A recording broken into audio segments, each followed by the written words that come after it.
Après une année 2024 exceptionnelle pour le spectacle, avec, je le rappelle, 7 vainqueurs de Grand Prix et le titre constructeur pour McLaren, 2025 a été un peu plus convenu.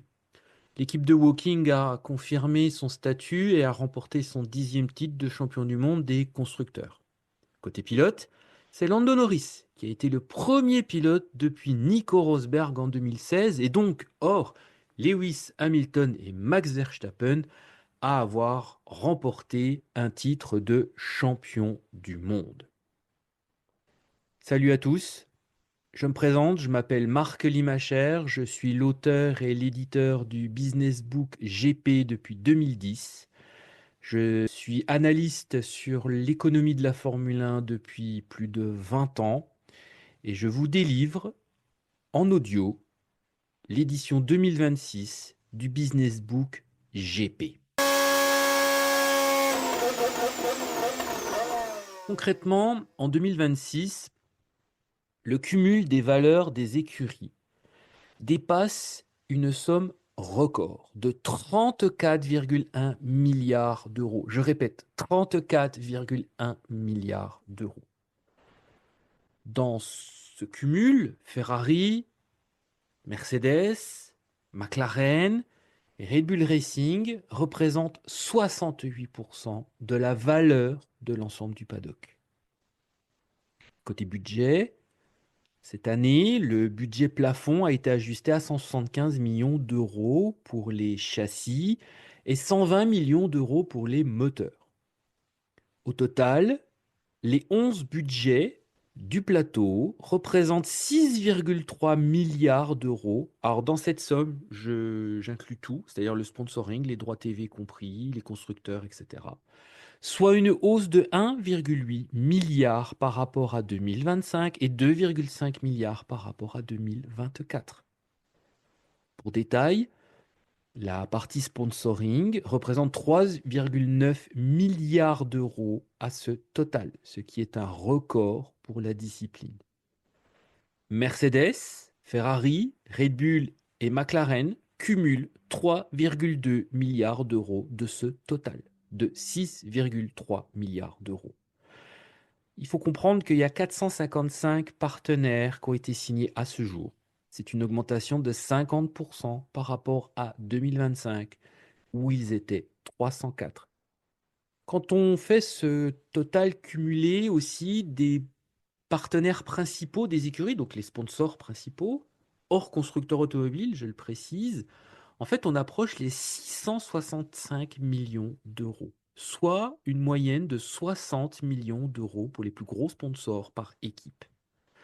Je précise que la saison dernière, c'était 550 millions d'euros, donc c'est donc une augmentation de 21% sur un an. Concernant les pilotes, au total, ces derniers cumulent cette année 448,2 millions d'euros de salaire. Je précise bien de salaire hors prime. C'est une augmentation de 39% par rapport à 2025. Les équipes avec le line-up le plus coûteux en 2026 sont respectivement Ferrari, Red Bull et McLaren. 116 millions d'euros pour la Scuderia, 96,6 millions d'euros pour l'équipe Red Bull et 60 millions d'euros pour l'équipe championne du monde McLaren. Les champions du monde, justement, que sont Lewis Hamilton, Max Verstappen, Fernando Alonso et donc Lando Norris, représentent 55% des contrats. C'est exactement le même pourcentage que l'an dernier. Le salaire moyen pour 2026 est de 20,3 millions d'euros, soit une hausse de 4 millions par rapport à 2025. Et sur les 22 pilotes inscrits au championnat du monde 2026, 7 pilotes gagnent autant ou plus que cette moyenne. Ainsi, on voit que l'économie de la Formule 1 est en une phase d'expansion. Pour Liberty Media, en 2025, l'entreprise américaine a déclaré 3,4 milliards d'euros de chiffre d'affaires, ce qui représente 3,9 milliards de dollars. Et ce qui est très intéressant, c'est de voir le ratio de ces rentrées d'argent. Donc, dans ces ratios de rentrée d'argent, on constate que 26,7% de ce chiffre d'affaires provient des licences pour les courses. On se rend compte que 31,3% proviennent des médias. 21,7% provient des sponsors que vous voyez sur les circuits. Et très intéressant, on a vu qu'il y a eu un gros effort ces 2 dernières années dans ce domaine sur les autres revenus qui représentent l'hospitalité, mais surtout les accords de licence, comme on l'a vu avec Disney, Lego, Mattel, etc. Hello Kitty, ça représente aujourd'hui 20,3% du chiffre d'affaires. Par contre, concernant les dépenses, l'une des dépenses les plus importantes à comprendre pour comprendre l'équilibre de la Formule 1, c'est les accords Concorde. Les accords Concorde en 2025, dans les documents officiels de Liberty Media publiés en début d'année, ça représente 1,2 milliard d'euros, donc 1,4 milliard de dollars, donc comprenant les primes, comprenant toute la répartition envers les 10 écuries. Maintenant, faisons une projection pour 2026. Donc 2026, aujourd'hui, les experts et même Liberty Media estiment son chiffre d'affaires à 4,7 milliards de dollars, ce qui représente à peu près 4,1 milliards d'euros. On n'a pas encore les accords de répartition, mais on sait une chose, c'est que les accords Concorde vont coûter plus cher pour 2026 et jusqu'en 2030, puisque aux écuries de gagner jusqu'à presque 40% supplémentaires par rapport à aujourd'hui. Donc pour Liberty Media, on se rend compte aussi d'une projection de 2027 qui, pour la première fois, annonce 5 milliards, en tout cas les dépasse les 5 milliards de dollars. C'était clairement l'objectif qui était affiché au moment de la Covid-19 d'atteindre 5 milliards de dollars. Autre fait très intéressant, par contre, voyant ces résultats économiques relativement importants de Liberty Media, c'est la valeur de l'entreprise F1 concrètement. Et la valeur de l'entreprise F1 tourne entre 21 et 23 milliards de dollars.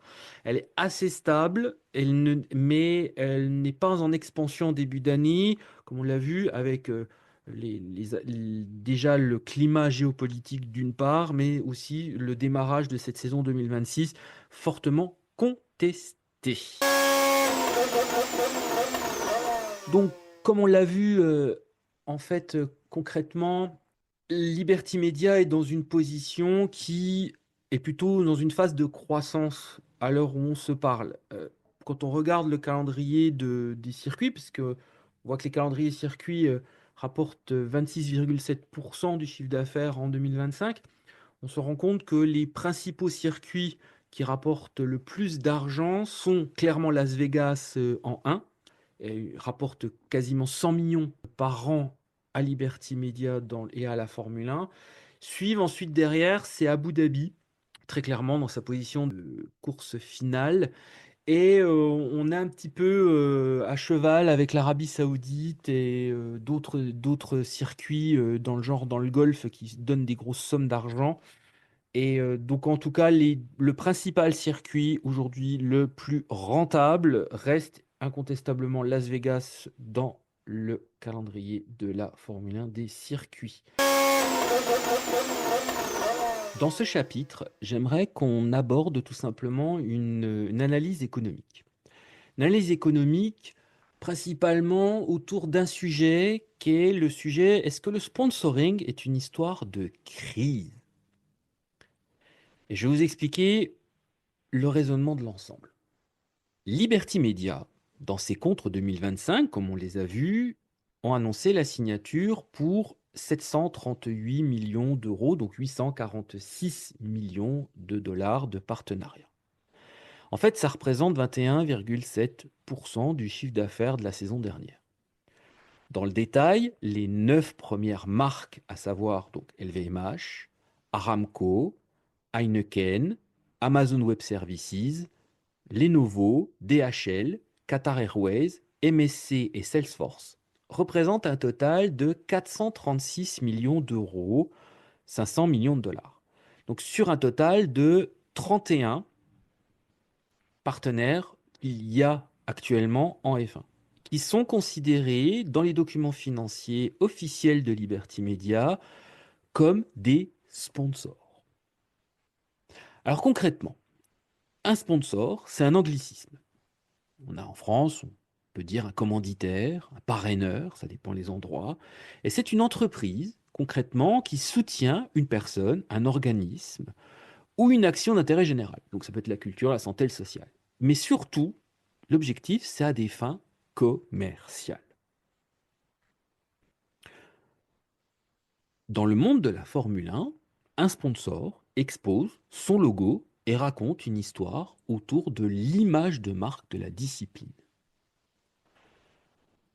Alors je vais vous expliquer un petit peu, je vais vous raconter des histoires à ce moment précis du récit qui vont vous donner des exemples.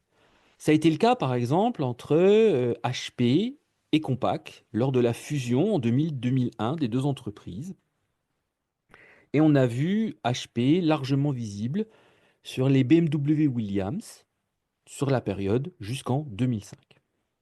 Mais ça a été le cas aussi de Vodafone, qui après la fusion avec Mannesmann D2 en Allemagne et d'autres opérateurs sur le territoire européen et américain, en fait, elle souhaitait unifier son logo et sa marque autour du patronyme Vodafone et donc de l'exposer clairement au monde. Et c'est à partir de 2002 que le logo était visible sur les Ferrari et plus tard sur les McLaren Mercedes. Une fois qu'on a dit ça, c'est très intéressant parce que ça reste des grands exemples plus ou moins positifs, mais en fait, il y a eu un point de bascule. Le point de bascule, c'est la crise financière qui a débuté aux États-Unis en 2007. Alors, je répète, hein, elle a contaminé le monde à l'automne 2008. Ça a touché violemment l'ensemble des secteurs de l'économie. Donc, les constructeurs automobiles, Toyota, BMW, Honda et d'une certaine manière aussi Renault, ont été contraints de se retirer de la Formule 1 quelques mois plus tard.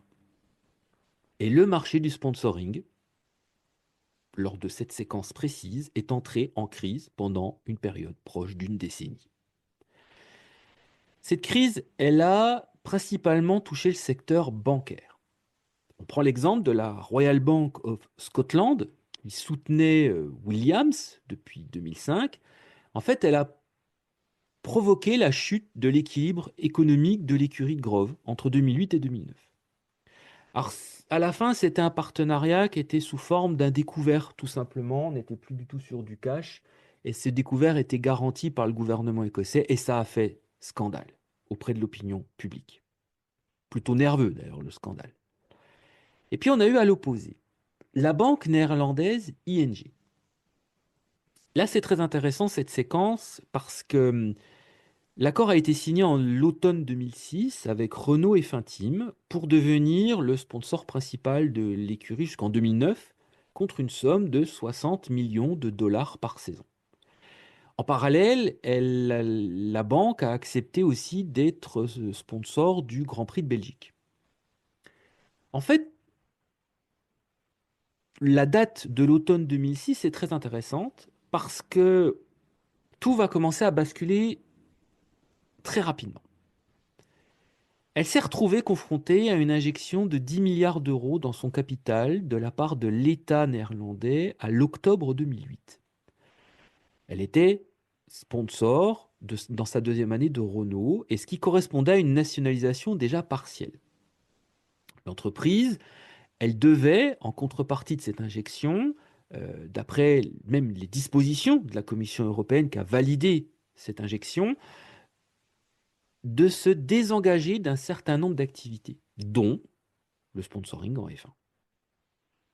La banque, en fait, néerlandaise, elle communiquait sur le fait qu'en fait, en tant que challenger en Europe, parce qu'en 2005, elle était la quatrième banque européenne, elle souhaitait monter sur le podium. Et donc, en, sur la logique qu'on a vue précédemment avec Vodafone, d'exposition de logos, elle voulait donc s'associer avec l'équipe championne du monde en titre. Et suite à l'histoire de la crise économique, elle s'est retrouvée à changer de discours pour miser sur un récit de solidité, de fiabilité, en investissant un peu plus d'ailleurs sur les circuits, tout en augmentant son portfolio dans le calendrier de la F1.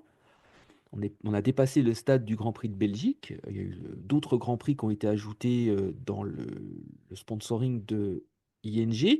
Par contre, ce qui est très intéressant, c'est qu'en parallèle, elle avait refusé une augmentation de 10 millions de dollars qui avait été demandée par le team manager de l'écurie Renault, Flavio Briatore à l'époque, qui était destinée à soutenir le retour de Fernando Alonso dans l'écurie Renault en 2008 et 2009. Donc on voit qu'il y a eu le besoin d'exposer beaucoup plus le logo ING, mais de ne pas soutenir le projet du retour du champion du monde de l'écurie. En fait, à l'issue du contrat et suite à l'affaire du Singapour Gate qui a explosé en 2009, la banque néerlandaise, elle ne voulait pas s'associer au scandale.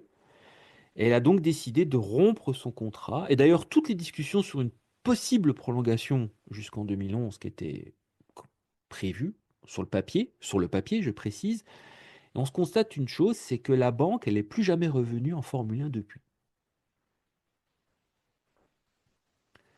Et je trouve que c'est intéressant parce que cet épisode ING a aussi inspiré une autre banque qui est en difficulté.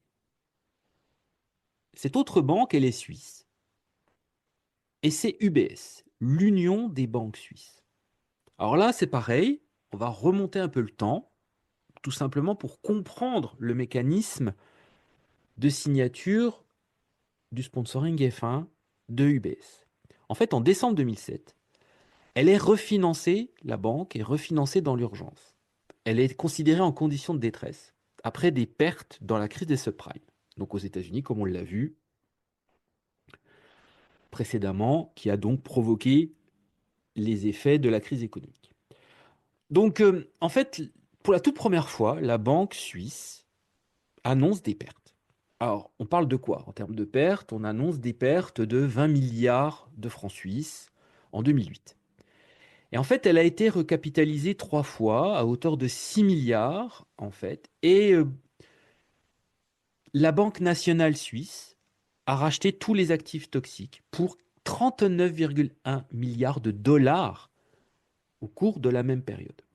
En 2009, le nom de la banque, donc UBS, elle est associée à l'affaire Madoff. Donc pour ceux qui ne savent pas vraiment ce que c'est l'affaire Madoff, c'est donc l'un des plus grands scandales économiques et financiers, surtout de l'histoire de l'économie moderne. Euh, on est sur un scandale de 50 milliards, c'est une gigantesque pyramide de Ponzi, de placement qui organisée par un homme, qui s'appelle Bernard Madoff, sur la place effectivement de Wall Street. Donc cette affaire peut être racontée par le menu, mais fondamentalement UBS, tout comme Banco Santander d'ailleurs, a été impacté dans cette histoire. Donc en juillet 2009, UBS fait l'objet aussi d'une poursuite judiciaire de la part du gouvernement des États-Unis, de Barack Obama, parce qu'en fait UBS a refusé de révéler, pardon, 52 000 noms de contribuables américains qui ont un compte chez elle. Le fisc américain et UBS sont parvenus quand même à un accord qu'on estime entre 800 millions de dollars et 1 milliard de dollars. Et en fait, les pertes pour la banque ne faisaient qu'augmenter dangereusement et l'image de marque, autrefois protégée par le secret bancaire et l'efficacité de ses services, en fait, chavire. En coulisses, les nouveaux dirigeants de la banque helvétique évalue dans l'urgence l'idée de devenir sponsor d'un événement ou voire même d'une équipe sportive. Et la seule qui permettait d'avoir un impact mondial et qui était assez stable économiquement, c'était la Formule 1. Alors les dirigeants, ils ont hésité entre sponsoriser l'équipe Sauber, qui était helvétique, ou devenir partenaire mondial de la F1. L'hésitation n'a pas vraiment duré longtemps, parce qu'en août 2010, il y a un accord qui a été signé pour 5 ans et 54 millions de dollars annuels. Donc c'est l'équivalent en dollars d'aujourd'hui de 80 millions de dollars aujourd'hui. Très grosse somme d'argent. Et en fait, c'est un record. Et ce qui est très intéressant, c'est ce que Oswald Grubel, le directeur général du groupe UBS, avait déclaré au moment de l'annonce, je cite, UBS recherchait une plateforme de sponsoring mondiale qui séduise nos clients, promeuve notre marque à l'international et soit commercialement viable. Notre nouveau partenariat avec l'une des organisations sportives les plus importantes et les plus populaires au monde répond à tous ces critères et constitue un élément clé de nos nouvelles activités de branding. La portée internationale de la Formule 1 complète les nombreuses actions locales que nous soutenons. L'opération va être très bénéfique pour UBS. D'ailleurs, elle va renouveler son contrat en 2014 pour 5 saisons supplémentaires, mais avec une baisse économique. On est passé de 54 millions à 32 millions de dollars annuels. En fait, la mission, elle était accomplie durant cette première phase de 5 ans. La confiance, elle était revenue auprès des riches clients du monde entier, parce que c'était ça la cible principale.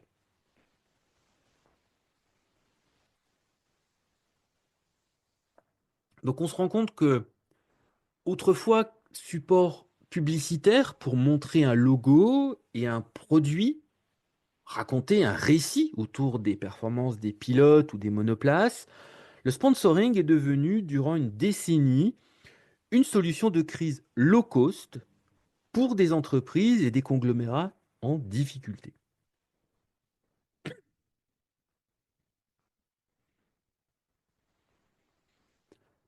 Donc on va revenir sur la liste des 9 principaux sponsors en F1. Donc LVMH, je le rappelle, Aramco, Heineken, Amazon Web Services, Lenovo, DHL, Qatar Airways, MSC et Salesforce. Et à voir leurs cours de bourse respectives quand ils sont disponibles d'ailleurs, tous subissent des baisses depuis leur signature comme sponsor de la F1. Et certains même étaient en baisse avant de signer leurs premiers accords avec Liberty Media. Donc la logique du sponsoring depuis 2008 n'a pas beaucoup changé. Cela se transforme même en une course de relais médiatique. Parce que dans la pratique professionnelle, les objectifs d'un sponsor sont extrêmement diversifiés. On cherche la notoriété, on cherche de l'image, des relations publiques, de vente, on lance une nouvelle offre, on fait donc la conquête d'un nouveau marché à l'international, on cible une audience précise, on met en avant une expertise ou un savoir-faire, ou tout simplement, c'est aussi très important pour la communication interne de l'entreprise. Cela étant dit, il ne suffit pas de signer un contrat de sponsoring en misant uniquement sur la visibilité. Par visibilité, j'entends par exemple la panoptique sur le circuit ou sur les combinaisons, sur le casque du pilote, une visibilité éventuellement sur la monoplace. On ne peut pas miser uniquement sur cette visibilité pour optimiser ces résultats attendus. Un parrain doit aussi activer son partenariat par l'intermédiaire d'autres outils de communication, publicité télévisuelle, travail sur le packaging, organisation par exemple d'événements, communication digitale via les réseaux sociaux, etc. En fait, la notion d'activation s'est progressivement substituée au début des années 2000 à celui de valorisation. L'activation de la marque représente un outil stratégique constituant à sa construction. Donc, comme on l'a vu avec les exemples d'ING Bank et d'UBS, en fait, son rôle principal a consisté à accroître le contact avec le consommateur, à accélérer l'acte d'achat en le récompensant, donc en le valorisant, de même qu'à augmenter la proximité avec le client dans la vie de tous les jours. Ainsi, donc on voit bien que l'activation représente une stratégie de marketing visant à procurer aux personnes concernées l'expérience souhaitée avec la marque du parrain dans le cadre d'un événement. Donc si l'impact en termes de visibilité et de réputation est assez évident, les répercussions sonnantes et trébuchantes des opérations de sponsoring sont beaucoup plus difficiles à apprécier. Alors certes, Certaines entreprises annoncent avoir vu leurs ventes progresser après avoir été partenaire, par exemple, d'un événement sportif, d'une écurie, etc. Bon, chiffre à l'appui même d'ailleurs. Mais en réalité, l'impact, elle est surtout immatérielle. Parce qu'en fait, les industries décident de communiquer via l'événementiel sportif sont généralement des industries fortement concurrentielles. Elles vont aller chercher dans le parrainage un transfert de valeur de la discipline vers leur marque. Et la Formule 1, perçue dans le milieu des affaires comme la plus efficace, de par son calendrier mondial annuel, sa stabilité économique perçue et son attractivité visuelle sur les circuits, est la candidate désormais en haut de la liste pour des entreprises visant à rapidement faire parler d'elle. Parce que si on regarde véritablement dans le détail, au total, dans ce numéro du Business Book GP 2026, les écuries ont donc signé pour 3,9 milliards d'euros de partenariats et donc de sponsors cette saison. Mais dans le détail, seulement 9,5% sont des sponsors. Et trois équipes exposent tout particulièrement leurs sponsors. Ferrari, Racing Bull et Williams. Alors respectivement, c'est 115 millions de partenariats, 95 millions et 71 millions en cash. Dans la liste, il faut rajouter McLaren, Alpine, Haas et Aston Martin qui complètent effectivement une liste, mais ça représente quelques dizaines de millions au total, sans plus. Donc pour le détail, le sponsoring, en fait, c'est désormais facile à détecter parce que le logo de la marque n'est pas noyé dans les couleurs de l'écurie, mais s'affiche au niveau du logo comme un élément de la décoration. En cela, les équipes ont gardé l'héritage des marques de tabac qui ont imposé leurs couleurs dans le paddock pendant 2 décennies. Et comme chaque exemple bénéficie d'une exception, et que cette exception deviendra la règle, comme l'histoire de la Formule 1 nous le démontre depuis 30 ans, j'aimerais vous raconter le cas d'Altacian. En fait, il est très intéressant à expliquer du côté de chez Williams. Donc la société australienne de logiciels, donc un SaaS, avait été accusée d'une fuite de données en 2019. En mars 2023, l'entreprise a annoncé le licenciement de 500 employés, ça représentait 5% de ses effectifs. 6 mois plus tard, en plein été, Microsoft a identifié une faille de sécurité critique, de type 0D. Donc c'était exploitable à distance et anonymement, donc dans le produit Confluence d'Altacian. L'entreprise australienne, elle a accusé un groupe étatique chinois d'avoir infiltré des systèmes de ses clients plusieurs semaines auparavant. Donc Altacian a demandé à ses clients de surveiller tout signe d'intrusion parce qu'elle ne pouvait pas confirmer elle-même si leur système avait été infecté. Donc la faille a été corrigée, mise à jour par les clients qui devaient installer des logiciels nouveaux à l'époque. En août 2024, le cofondateur de l'entreprise a dû quitter son poste de co-PDG et c'est en laissant Cannon Brooks, donc seul à la tête de l'entreprise. Et c'est pendant cette période que l'accord Williams Racing a été conclu sous la forme d'un partenariat hybride d'une valeur de 55 millions d'euros annuels. Alors par partenariat hybride, j'entends que c'est un petit peu comme Oracle. Il y a une partie cash et une partie dite tout simplement de fourniture gratuite, comme on le voit. Donc pour le cas là en question, on est évalué à 55 millions d'euros annuels, dont à peu près 15 millions justement en fourniture et le reste en cash. Pourquoi je vous parle d'Altacian? Parce que tout particulièrement, et pourquoi je dis que c'est une exception et que cette exception va devenir la règle, c'est parce qu'en fait, en mars 2026, Altacian a annoncé qu'elle allait licencier environ 10% de ses effectifs pour se recentrer sur l'intelligence artificielle et les ventes aux entreprises. En coulisses, la valeur en bourse de la société, qui était de 43 milliards de dollars en 2023, elle n'est plus que de 19,8 milliards aujourd'hui, en début 2026. Et la cause s'appelle Anthropic. Alors, la société d'intelligence artificielle américaine Anthropic a annoncé l'arrivée en février 2026 de Claude Cowork Et cela a fait perdre de la valeur à l'ensemble du secteur des SaaS. Quelques semaines plus tard, Altasian, devant la chute de 50% de son cours de bourse, passant d'une action de 133 dollars à 68 dollars en 30 jours, signe un accord avec Anthropic pour que l'IA, Claude, devienne l'outil de base de ces systèmes.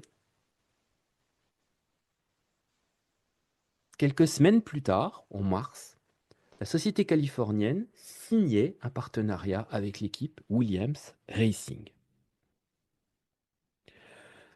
De Salesforce à CrowdStrike, Accenture, Perplexity, ServiceNow, SAP et même Microsoft d'une certaine manière, toutes ces entreprises vont être impactées par le monde qui arrive. Et ce qui se passe chez Altasian va se reproduire. Et donc, depuis 2021-2022, la Formule 1 qui était donc activée autour de ces partenariats, eh ben, certains évoluent déjà sous la forme du sponsoring pour sauver leur image de marque. Dans cette dernière partie je vais vous proposer une analyse des principales écuries de Formule 1, donc McLaren, Red Bull, Ferrari et Mercedes. Mais je vais aussi vous proposer une analyse sur Alpine et les deux nouveaux venus que sont Audi et Cadillac. Donc, en abordant ces analyses justement équipe par équipe, vous pouvez les retrouver sur l'édition du Business Book GP qui sera disponible en édition PDF d'ici la fin du mois de mars. Il y aura un lien qui sera en description. Donc pour le moment, je suis véritablement dans une sorte de résumé de cette analyse avec les chiffres qui vont avec. Donc concernant l'équipe championne du monde, donc McLaren des constructeurs en 2025 avec son 10e titre et surtout le titre de Lando Norris qui vient s'ajouter au palmarès, McLaren est devenu une force majeure en fait du paddock au niveau marketing surtout. La relation avec Mastercard, c'est un modèle du genre qui mérite d'être raconté par le menu. Parce que signé début 2025 pour une somme de 50 millions d'euros et un contrat de 3 ans, l'équipe marketing de Woking a proposé à la marque américaine une extension avec le naming de l'écurie pour un surplus de 20 millions d'euros et une augmentation de 2 ans jusqu'en 2029 de l'accord précédent. Fondamentalement, c'est une belle opération pour McLaren qui, à partir de 2026, va toucher 70 millions d'euros par saison de son partenaire. En coulisses, l'équipe marketing, qui est composée de 180 personnes avec ceux de la puissante agence américaine Wasserman, a, dans les faits, sondé une trentaine d'entreprises, dont une bonne partie dans le portfolio de l'équipe McLaren, pour vendre ce naming. Et Mastercard a répondu favorablement à l'offre. Donc notons aussi que British American Tobacco, qui est aussi un partenaire important du portfolio de McLaren, a prolongé son accord en association avec Avolta, mais avec une particularité, c'est que pendant 9 courses, l'espace de visibilité de British American Tobacco va être cédé à Avolta pour 9 courses. Côté nouvelles technologies, du côté de chez McLaren, Google a été prolongé durant l'hiver avec Gemini en axe principal de communication pour l'entreprise américaine. Et Google met surtout à disposition toute son infrastructure digitale au service de l'efficacité de l'écurie de Woking. Alors, ça veut dire quoi dans les faits? Ça veut dire qu'un petit peu dans le même principe qu'on va le voir avec Oracle, Microsoft, Google met son cloud, met toute son infrastructure digitale technologique au service de McLaren Racing, en tout cas à partir de cette année. C'était le cas depuis 2 ans sur le traitement de l'information. Là aujourd'hui, on est sur une vraie évolution dans l'analyse justement de ce traitement informatif. Et ce qui est très intéressant, c'est qu'en parallèle de tout ça, McLaren a prolongé avec le cabinet de conseil Deloitte qui, via en fait une intelligence artificielle, va lui permettre d'avoir pour chacun des hauts membres décisionnaires de l'écurie son avatar numérique. Donc ça montre l'effet culturel qu'il va y avoir du côté de l'usine de Woking. Et en fait, c'est la première fois que Zach Brown laisse ouvert la possibilité d'introduire la technologie dans un accord. Les accords technologiques, véritablement, ne concernaient pas l'équipe management, ni même véritablement l'usine. C'était articulé autour des fans pour fournir en fait des services auprès du service McLaren Plus et aussi associer la marque McLaren à des partenaires pour leurs produits premium. C'était par exemple pour le cas d'Hilton, c'était le cas de OKX et Mastercards pour les plus visibles. Donc en fait, c'est très intéressant l'évolution un peu plus technologique du portfolio de McLaren en 2026.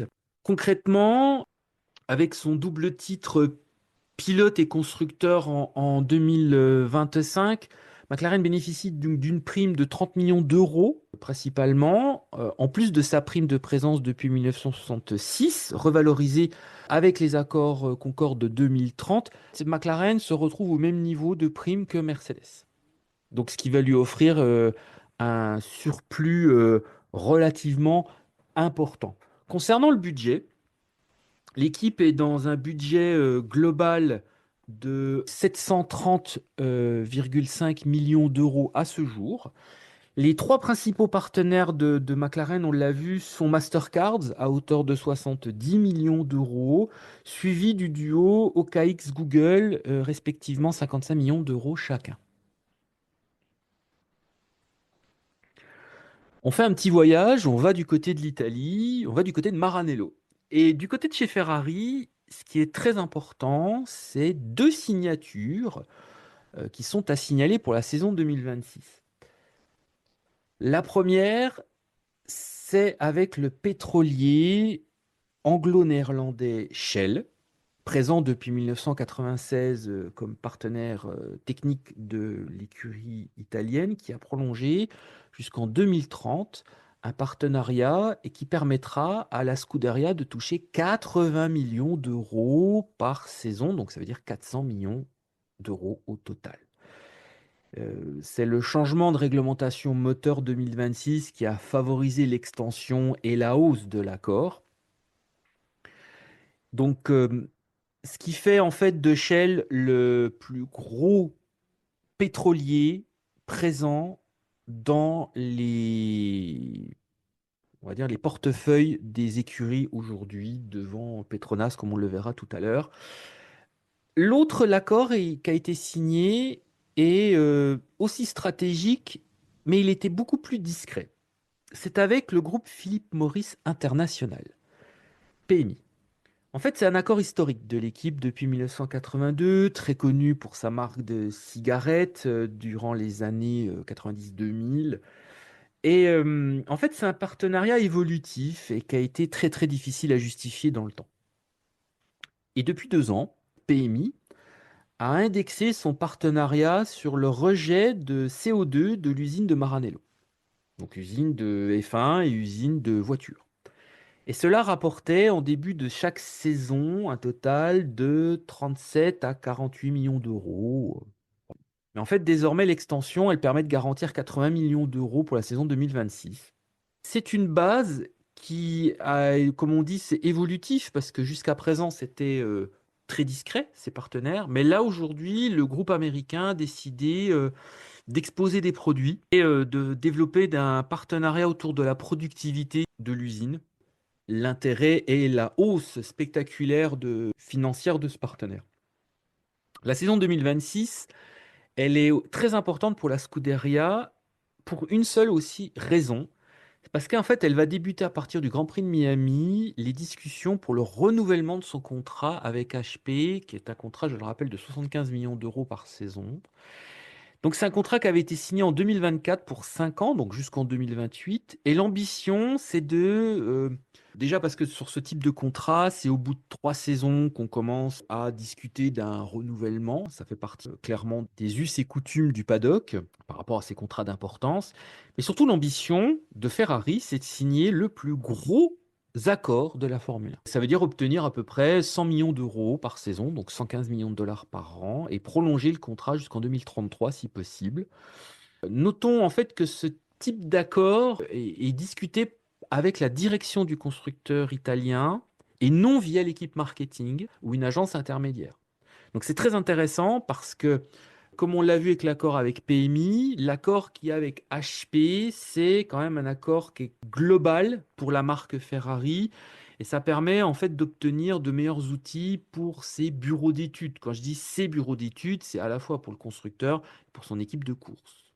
Fondamentalement, le portfolio de la Scuderia Ferrari, c'est un mixte entre vraiment des marques technologiques, il y en a 20, et aussi des marques commerciales, il y en a 20 aussi.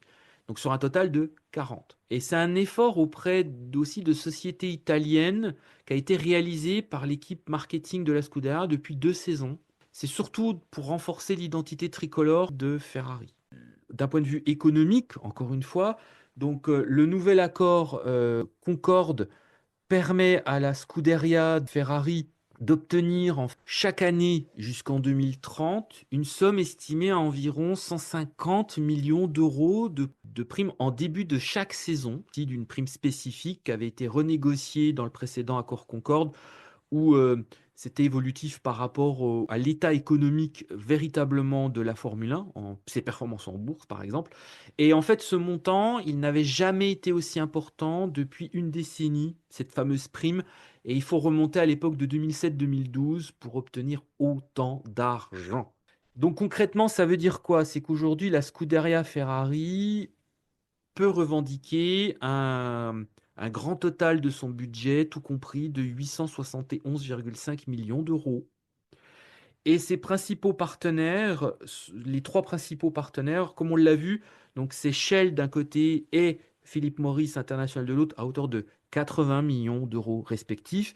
Et on a HP ensuite derrière qui débourse 75 millions d'euros. Allons tout de suite un peu du côté de Brackley, chez Mercedes AMG. Donc l'équipe a terminé deuxième du championnat la saison précédente. Ce qui est intéressant d'un point de vue marketing chez Mercedes, c'est qu'après avoir consciencieusement renouvelé ses partenaires en 2024 et 2025 afin de préparer la saison 2026 dans les meilleures conditions, l'équipe Mercedes-AMG a signé deux nouveaux partenaires qui sont finalement assez stratégiques dans son développement.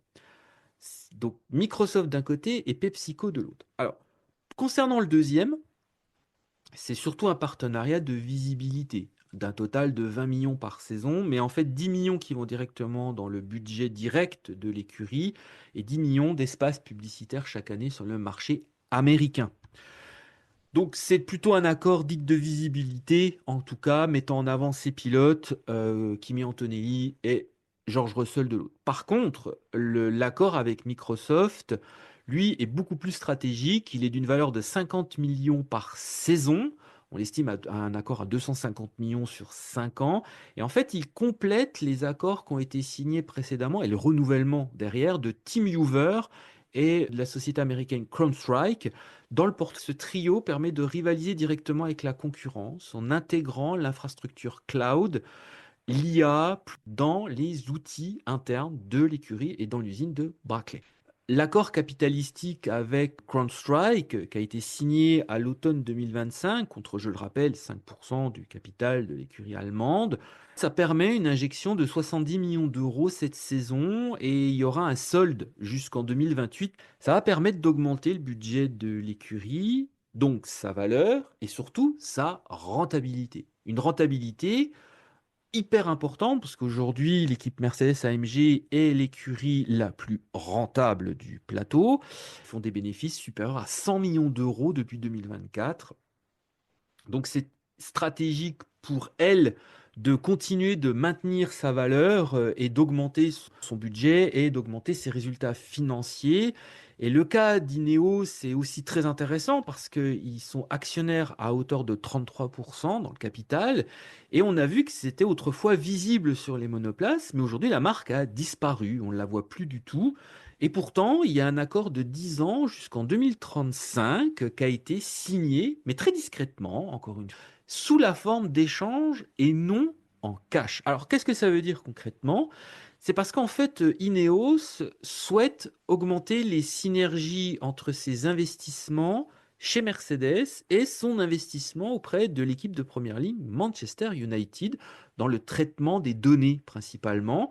Et donc, cet effet de partenariat croisé va destiner à augmenter la valeur de l'ensemble de ces investissements sportifs. Donc, il est entendu que si la valeur du club mancunien augmente, eh ben, l'usine de Brackley touchera une prime. Alors, une prime qui est non communiquée aujourd'hui, mais ça sera donc une prime.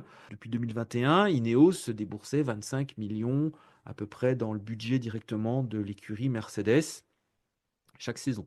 Le groupe Daimler. Depuis quelques années, Daimler n'injecte plus d'argent à Brackley dans le financement de l'équipe châssis. Elle utilise l'argent pour compléter le budget de son unité moteur. J'explique concrètement ce que ça veut dire. Les résultats financiers de plus de 100 millions d'euros par an de l'équipe de F1 Mercedes AMG F1 permettent à Daimler d'obtenir de l'argent, donc à peu près une trentaine ou une quarantaine de millions d'euros. Ça représente un modèle économique pour le constructeur allemand parce que cette part de bénéfice, ajoutée à la signature de 4 partenaires de l'écurie, donc je le répète, il y a McLaren, il y a Alpine, Williams, mais aussi le cas de Mercedes AMG qui paye aussi ses moteurs en tant que client, permet au constructeur allemand, en 2026, d'investir seulement quelques dizaines de millions d'euros de sa poche pour compléter le budget par rapport à ses rivaux qui vont dépenser beaucoup plus d'argent. Je pense par exemple à Audi. Le plan concrètement pour le groupe Daimler, ce que Toto Wolff a fait en ouvrant sa part de capital au PDG de CrowdStrike, c'est d'ouvrir aussi, de trouver un autre co-investisseur à hauteur de 5% à l'horizon à peu près 2027, parce que c'est destiné à financer l'unité moteur pendant les prochaines années sans que ça sorte directement du portefeuille du constructeur allemand directement. Donc voilà, ça c'est un modèle économique qui est assez unique du côté du groupe Daimler, mais on se rend compte que du côté de chez Mercedes, le budget c'est le deuxième de la Formule 1 aujourd'hui, puisque tout compris, il est estimé en 2026 à 853 millions d'euros, que ces trois principaux partenaires, donc c'est Petronas à hauteur de 75 millions d'euros par an, et ensuite on a CrowdStrike qui débourse 70 millions d'euros cette année, et enfin on a Microsoft qui est sur un chiffre de 50 millions d'euros, comme on l'a vu précédemment. Abordons du coup le cas de Red Bull Racing, si vous le voulez bien. Donc, en fait, c'est très intéressant parce qu'il y a eu du mouvement et il y a eu un changement de stratégie chez Red Bull Racing. Alors, je rappelle que depuis 2023, la structuration interne de la société Red Bull Technologies a augmenté de 44% dans le domaine dit administratif. Alors, ce qu'il faut comprendre quand on voit cette augmentation, c'est que c'est pas pour renforcer le contrôle du budget plafond, mais c'est surtout pour renforcer l'équipe du directeur marketing.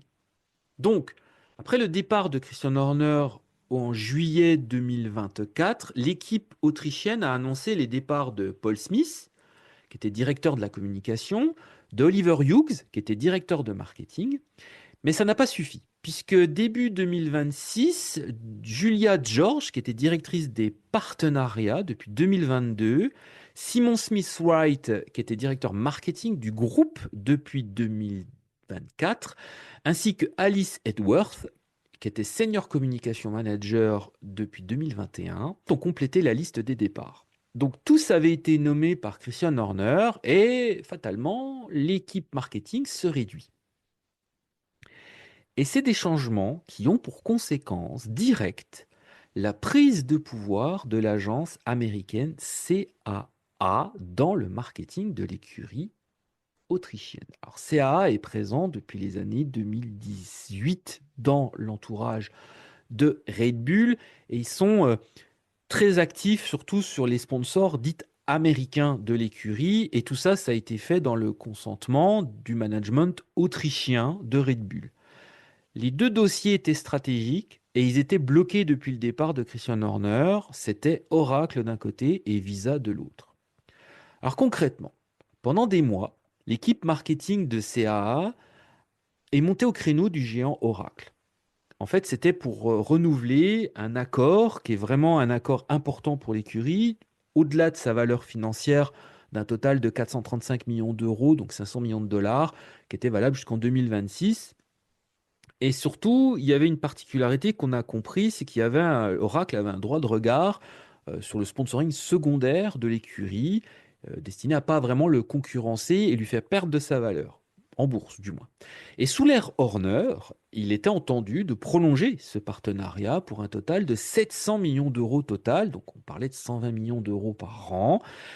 Mais le départ, les rumeurs, plus justement l'incertitude du marché économique et de la place de la technologie aujourd'hui dans le monde ont permis aux équipes de CA finalement d'obtenir une prolongation similaire au précédent accord, mais jusqu'en 2031 cette fois-ci. Donc on reste sur les mêmes valeurs de 435 millions d'euros pour Oracle les prochaines années, donc 85 millions d'euros par saison pour être très précis. Et en fait, ça a sécurisé l'ensemble parce que tout de suite derrière, l'autre dossier qui était important, c'était le sponsoring de Visa. Alors Visa, concrètement, c'est un sponsoring global puisqu'il y a une partie pour Red Bull et une grosse partie pour Racing Bull derrière l'équipe bis italienne de Red Bull.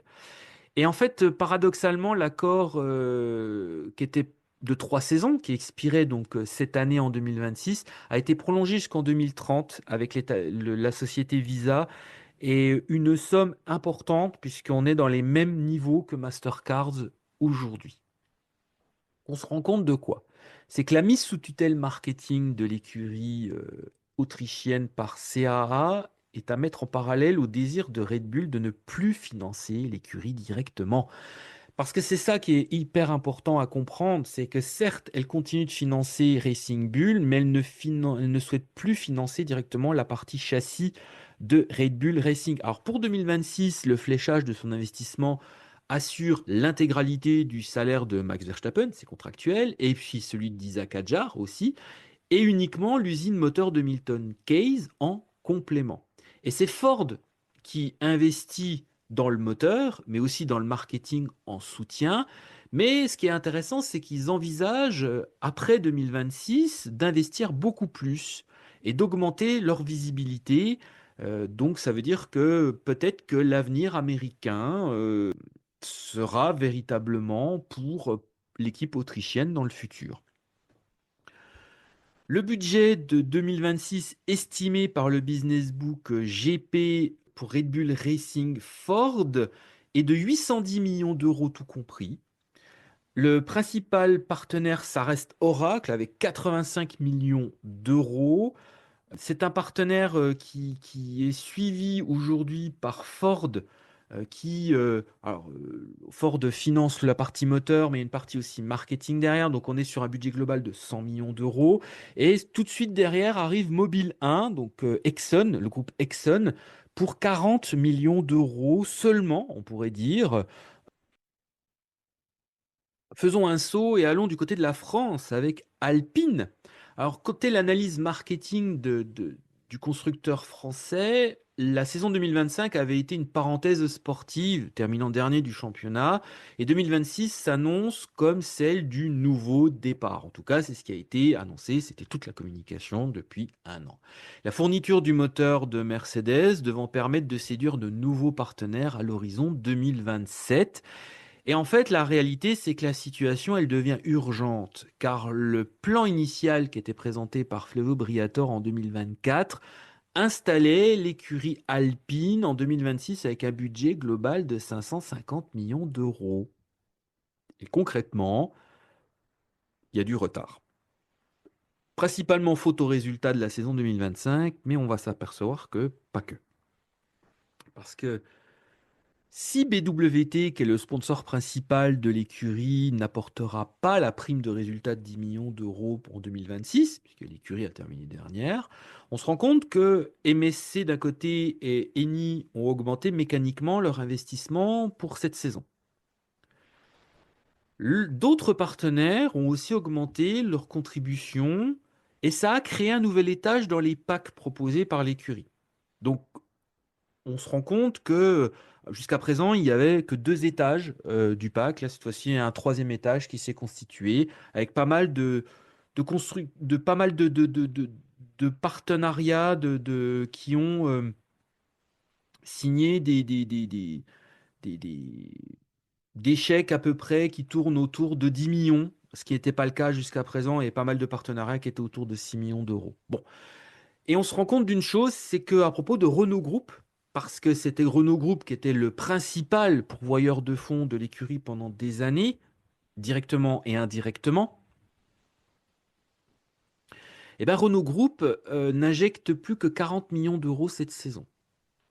Alors attention, parce qu'on peut supposer qu'une extension de 30 millions d'euros est attendue durant la saison. Mais pour le moment, on est sur une somme qui est à peu près de 40 millions d'euros cette année. Et on pense qu'il y aura un retrait progressif en 27 et ensuite définitivement en 28. Ça représente la tendance générale, on l'a vu chez Mercedes, on l'a vu précédemment chez Red Bull, on le voit dans d'autres constructeurs qui sont présents depuis longtemps en F1. L'objectif, c'est de ne plus financer la partie châssis et de se contenter du travail marketing qui a été mis en place. Donc en fait, cet apport de 30 millions d'euros de Renault Group, c'est justement l'amorce d'un retrait, on va dire, progressif, n'ayant plus de moteur à financer. Et l'autre coup d'arrêt qui est aussi à signaler, ça s'est illustré dans la galaxie de sponsors du pilote argentin Franco Colapinto. Parce que juste, c'était estimé à 50 millions d'euros total de ses partenaires dans le portfolio de l'écurie Alpine cette année 2026. Et finalement, bah, ça sera 30 millions comme l'année dernière. Donc on a un petit coup d'arrêt en termes de croissance économique de l'écurie.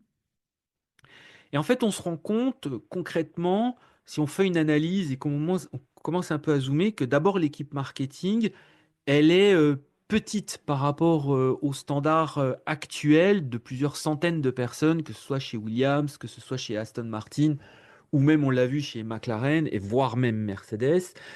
Et en fait, elle a la rude tâche devant elle, cette équipe marketing, parce qu'en fait, elle doit signer des accords technologiques stratégiques. Ça devient évident, parce que le départ de Microsoft, partenaire depuis 2010 de l'écurie d'Enstone, chez Mercedes, c'est quand même une lacune à signaler.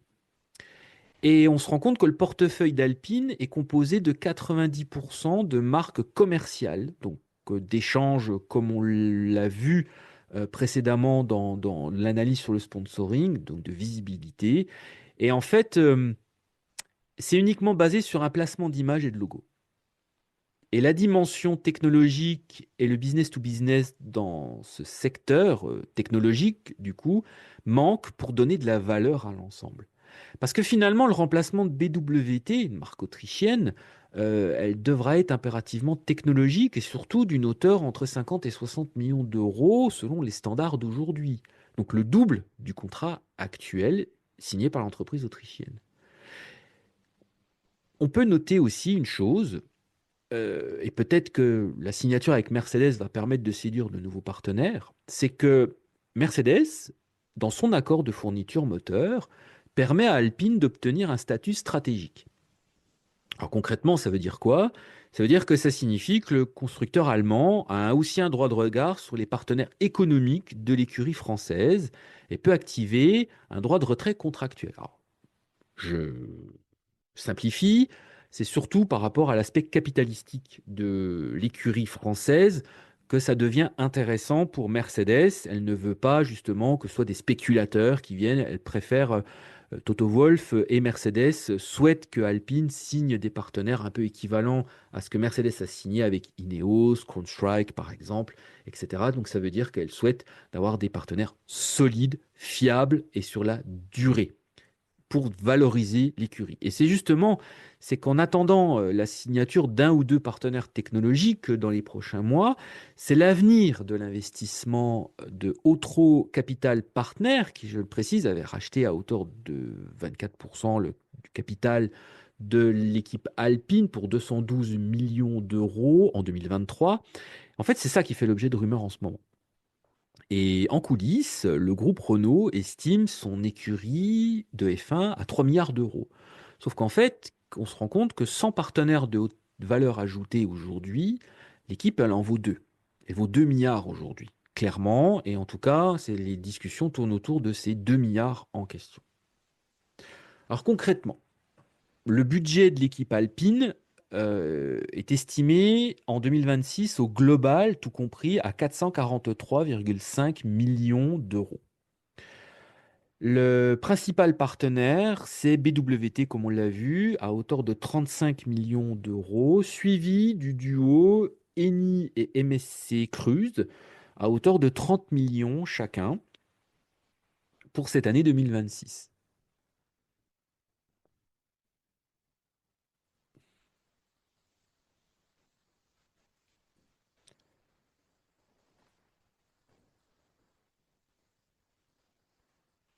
On va parler d'Audi cette fois-ci et on enchaînera avec Cadillac derrière.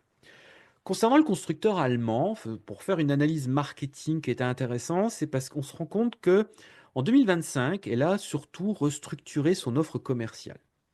Et Audi F1 Team a, dans un premier temps, signé, on l'a vu, plusieurs accords qui ont été stratégiques pour cette saison 2026. Alors je vais les citer, hein. Du coup, c'est Adidas principalement, ça a été Castrol et Qatar Authority Investment. Alors, pourquoi Adidas? Adidas était destiné à véhiculer son image de nouvelle équipe F1. Castrol, c'était principalement BP, hein, c'est British Petroleum derrière, c'est pour l'aider dans la performance de son unité moteur. Et Qatar Authority Investment, c'est surtout comme un investisseur, puisque le fonds d'investissement souverain qatari est devenu, à la fin de l'année 2025, un investisseur secondaire auprès de l'équipe Audi. Le total de ces investissements, de justement ces accords stratégiques, représente 115 millions d'euros. Et ça a servi de socle pour construire en fait une offre pour 2026. Et finalement, quand on y réfléchit bien, c'est une offre assez classique dans le package qui a été proposé et non dans les non signés. Parce que quand on voit Revolut, la banque, quand on voit Ninja, quand on voit Eleven Labs, en fait, ce sont des nouveaux partenaires en F1. Et ce qui est très intéressant, c'est ce que Stefano Battiston, qui était le directeur commercial de Audi F1, a présenté un projet à ses dirigeants. En fait, c'est la création de plateformes multimarques. Et l'idée, pour lui, c'est de proposer des offres aux fans de la marque aux quatre anneaux. Alors en fait, en réalité, c'est que c'est le projet. D'ici peut-être 2027-2028.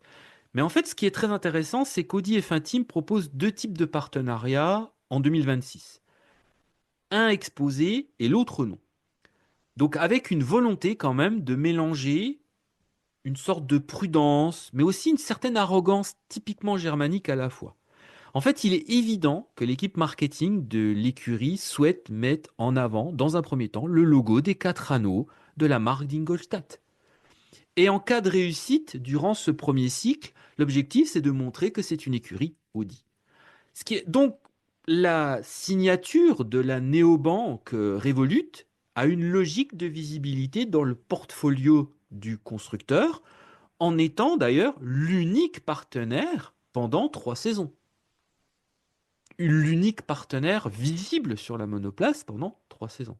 Les autres partenaires que je vous ai cités, ils ont été signés, mais ils sont non visibles. Ils captent l'image d'Audi sous la forme de produits dérivés, à la façon de ce qui se faisait dans les années 90-2000. Donc ce mixte entre offre commerciale ciblée et plateforme business to business va ouvrir en fait les ambitions à l'horizon 2027-2028. L'écurie allemande, elle doit signer des partenaires technologiques pour rivaliser lors de son prochain cycle de performance qui devrait débuter selon les plans à l'horizon 2028, soit la fin du contrat avec Revolut.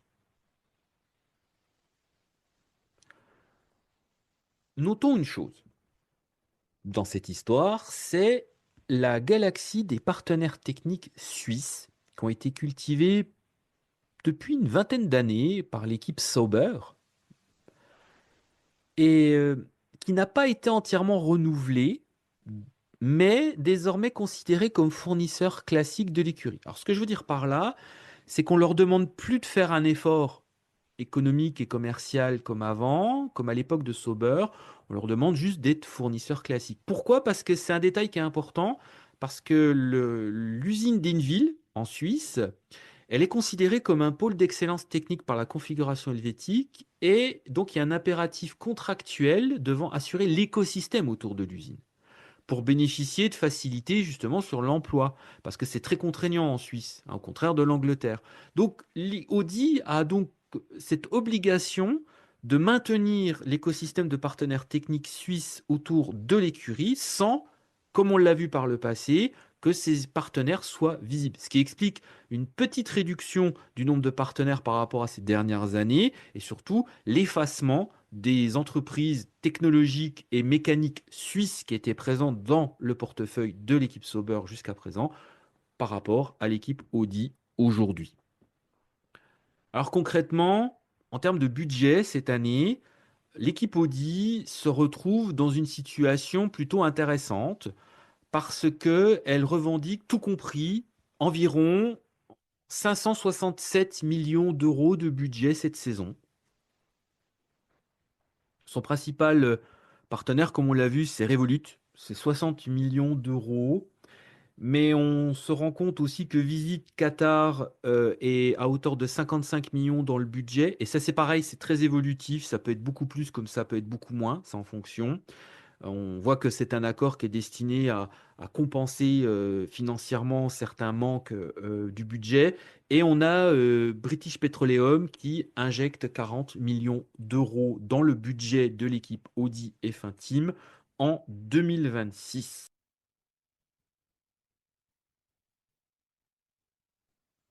Alors enfin, on arrive sur l'équipe nouvelle, la 11e équipe de ce championnat du monde de Formule 1 2026, c'est Cadillac F1 Team.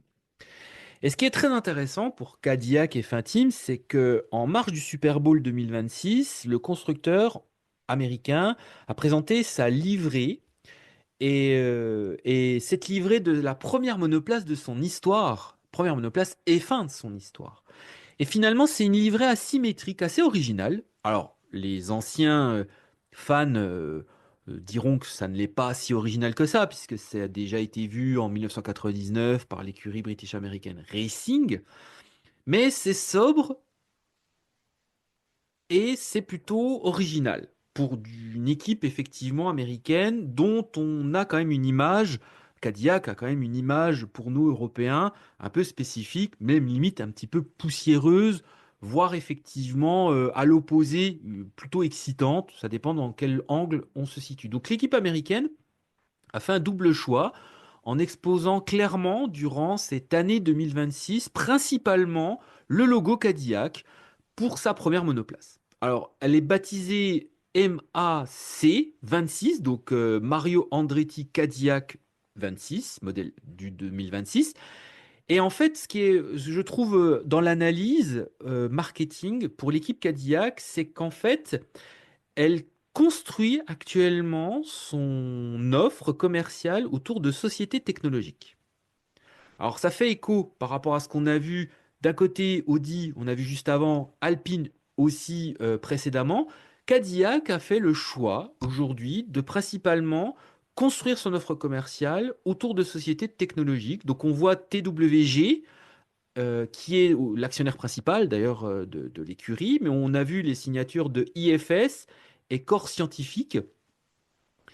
Et ce que je trouve intéressant, c'est que ces accords sont surtout destinés à apporter de la productivité, d'apporter un savoir-faire et destiné aussi à être le plus rapidement possible au niveau de la concurrence. Parce qu'en fait, finalement, c'est le mot d'ordre chez Cadillac. Et on se rend compte que seul Claro Telecom, qui est associé au pilote mexicain Sergio Pérez, en fait, Claro Telecom est le seul partenaire commercial majeur de l'écurie. Et pour cette dernière première phase pardon, de développement, l'écurie américaine, elle souhaite mettre en place une image et un style dans le paddock. Un petit peu comme tout le monde, en fait, quand tu arrives en F1. Et en fait, elle travaille son image aussi sur les réseaux sociaux, elle construit une communauté à venir, donc elle part de rien pour construire vraiment quelque chose. Parce que dans les faits, l'équation, elle est compliquée pour l'équipe. Parce que si elle, elle est américaine, on la considère, elle n'est pas entièrement de fibre américaine. Il ne faut pas oublier qu'elle est propulsée par un moteur italien, Ferrari. L'équipe est basée en Angleterre, elle est dirigée par des Anglais. Et en fait, elle a besoin de construire une certaine légitimité. Mais déjà, on sait qu'elle est sollicitée par des entreprises américaines pour des associations à venir. Alors, on parlait récemment d'un pétrolier. Bon, c'est pour aider probablement aussi au prochain projet de motorisation Cadillac à l'horizon 2029-2030. On parle aussi d'une société d'énergie écologique. Et on a même au tout début parlé de Netflix dans un premier temps. Mais toutefois, suivant un certain pragmatisme de ses dirigeants, aujourd'hui, l'équipe marketing n'est pas énorme, puisqu'elle est à peu près composée d'une vingtaine de personnes. Donc, elle privilégie des entreprises qui lui permettent d'augmenter ses performances en piste, principalement. Alors, l'objectif affiché en interne par l'équipe, c'est déjà de se dire de signer pour 100 millions d'euros de partenariats nouveaux en 2027, pour 2027, et donc d'augmenter le budget et de mettre le budget au niveau de Racing Bull. Donc c'est très intéressant, c'est un pas après l'autre, on voit qu'il y a le pragmatisme de ces dirigeants, et une fois qu'elle aura construit son portefeuille technologique, l'équipe américaine, elle signera des partenariats commerciaux et en direction des fans de la marque Cadillac, bah, tout simplement comme ses concurrents, comme Audi, comme McLaren et comme d'autres. Et en fait, ça lui permettra de viser un budget entre 550 et 600 millions et de rivaliser avec Williams et Alpine, mais probablement à l'horizon 2028. Donc, qu'est-ce que ça veut dire pour 2026 concrètement au niveau du budget? Alors déjà, l'équipe Cadillac ne touche pas de droit TV puisqu'elle a payé son droit de présence à peu près 400 millions d'euros. C'est à peu près pour donc réparti auprès des autres équipes. Donc en fait, aujourd'hui, son grand total, qui est de 217 millions estimés en 2026, correspond principalement à un gros investissement du groupe General Motors et de la marque Cadillac dans le budget. Mais ce qui est très intéressant, c'est qu'on voit que le TWG, qui est le global partner de l'équipe, met 50 millions d'euros sur la table. Donc c'est le principal partenaire, suivi tout de suite par Claro Télécom, qui est le partenaire télécom officiel de l'équipe. Et en fait, fondamentalement, il n'y a que ces deux partenaires-là, puisque tout le reste sont des partenaires technologiques d'apport, en fait, dans le portefeuille de l'équipe Cadillac F1 Team en 2026. Donc 217 millions cette année pour l'équipe Cadillac. On estime un peu plus de 300, environ 350 millions en 2027 et donc un bond à 550. Parce que dès l'année prochaine, l'équipe Cadillac pourra bénéficier des droits TV, des accords Concorde, ce qui va lui permettre d'obtenir quand même des sommes beaucoup plus importantes euh, automatiquement et de manière très mécanique dès l'année prochaine.